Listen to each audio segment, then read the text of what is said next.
Okay, we're live. I'm Joe Terosian, and this is RamView, the post-game wrap-up from Monday night's game against the 49ers.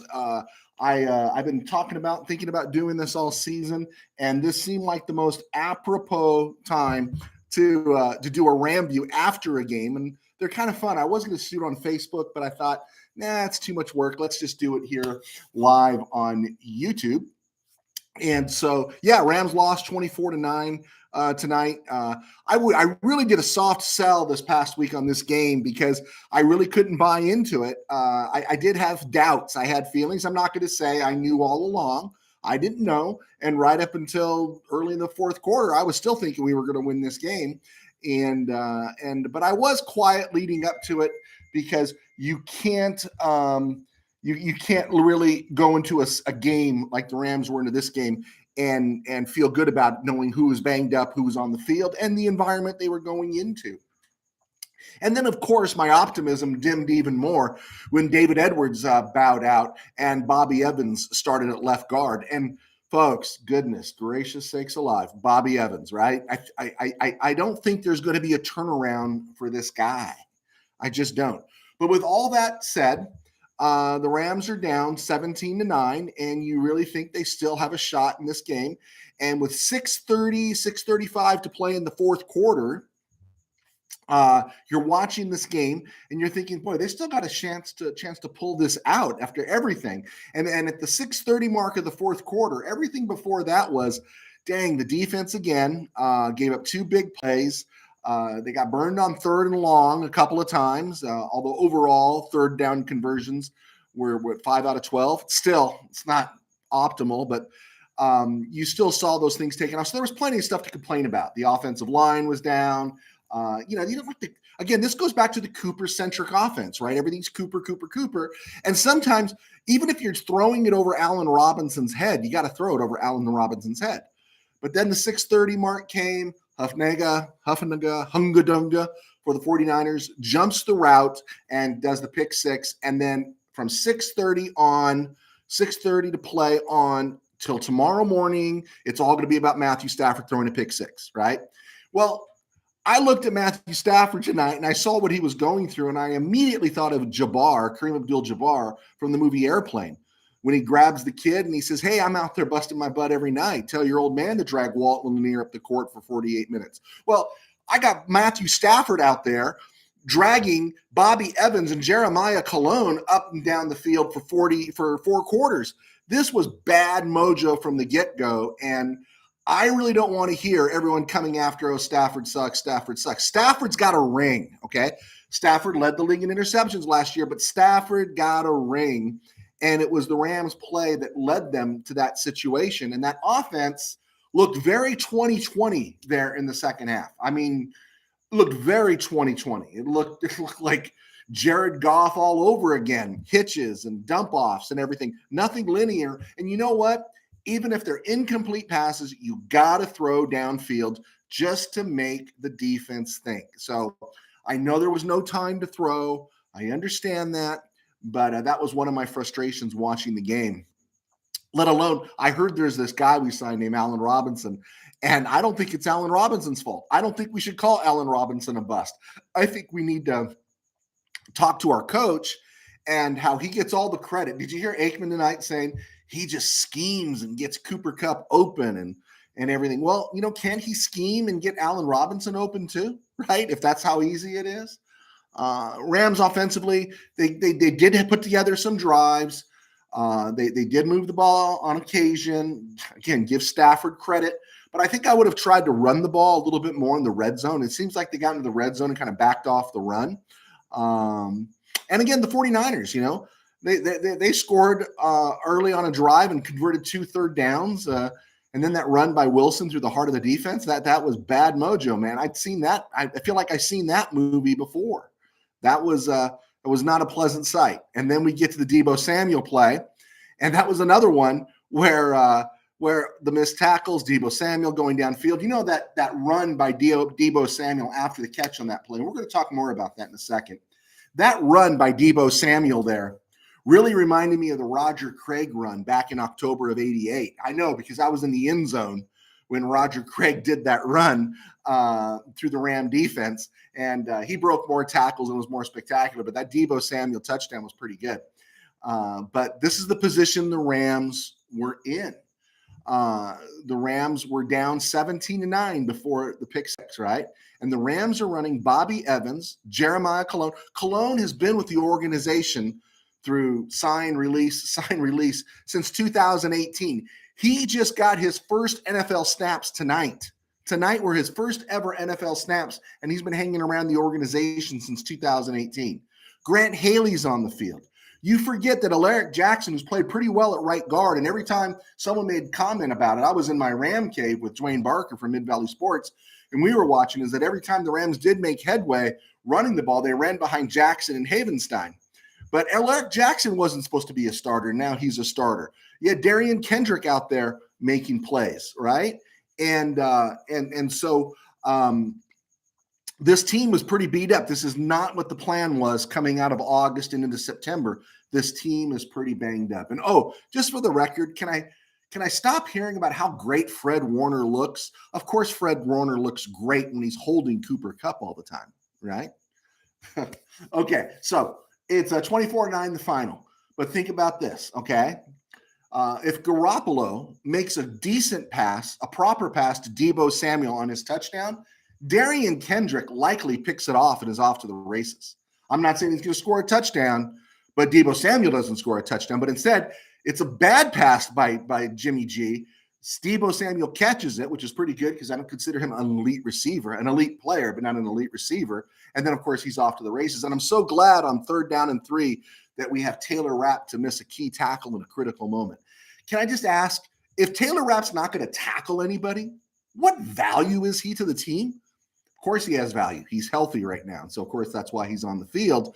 But please, Taylor Rapp, dude, you're cashing your paychecks because you can tackle people. It's not because of your coverage ability. It's because you tackle people.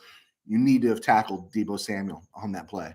A lot more critical of his missed tackle than I am of Jalen Ramsey after Samuel had a whole lot of steam behind him. The Jeff Wilson touchdown run, that was right up every other time. Jeff Wilson, I think, finished with 74, 72 yards rushing. You take away his long run, that 30-yard run, his average isn't very good. The Rams did a pretty good job holding them back. So it was 14-9. So again, think about a couple of other things that happen here. So Deebo Samuel doesn't get the touchdown if it's a good pass. Darian Kendrick probably picks it off, right? If Taylor Rapp just makes a tackle, boom, the score is not, the touchdown's not going to happen. And what if after the Rams get stunted again in the red zone where they should have ran the ball a little bit more, it's 14-9, Gay kicks the field goal, and it's 14-9, and then they kick off, and the 49ers fumble the kickoff. What would have happened if we had recovered that fumble, right? And the game would have been completely different. 2 big plays and a pick six, and then just 1 or 2 things going different for the Rams.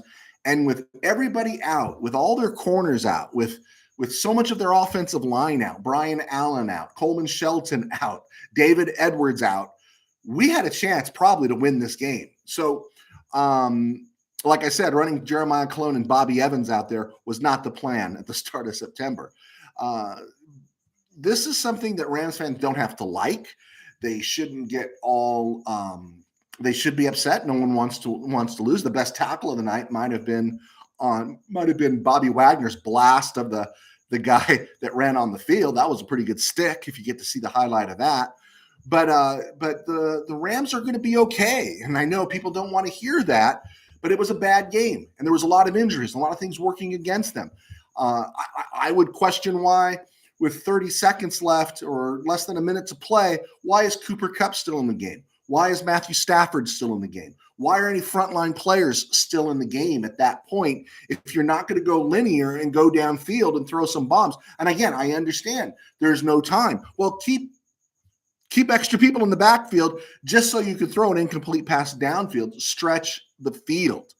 The reason that pick six happened, the reason it happened is because it became an easy read for the 49ers defense because they've seen this before. It looked like the Rams 2019, 2020, when they had lost all confidence in Jared Goff, and there was all these dumps and hitches and nothing linear. And so that was the problem, and that route got jumped. And I don't want to hear how this was Stafford's fault. Was Stafford perfect tonight? No. He missed the sidearm throw to Higbee that should have been a touchdown. There was that one 3rd and goal afterwards where we weren't quite sure whether or not Higbee, we were in our office here watching it, and we weren't sure if Higbee was supposed to sit in the end zone, but he kept going on deeper, and that pass was behind him on 3rd and goal.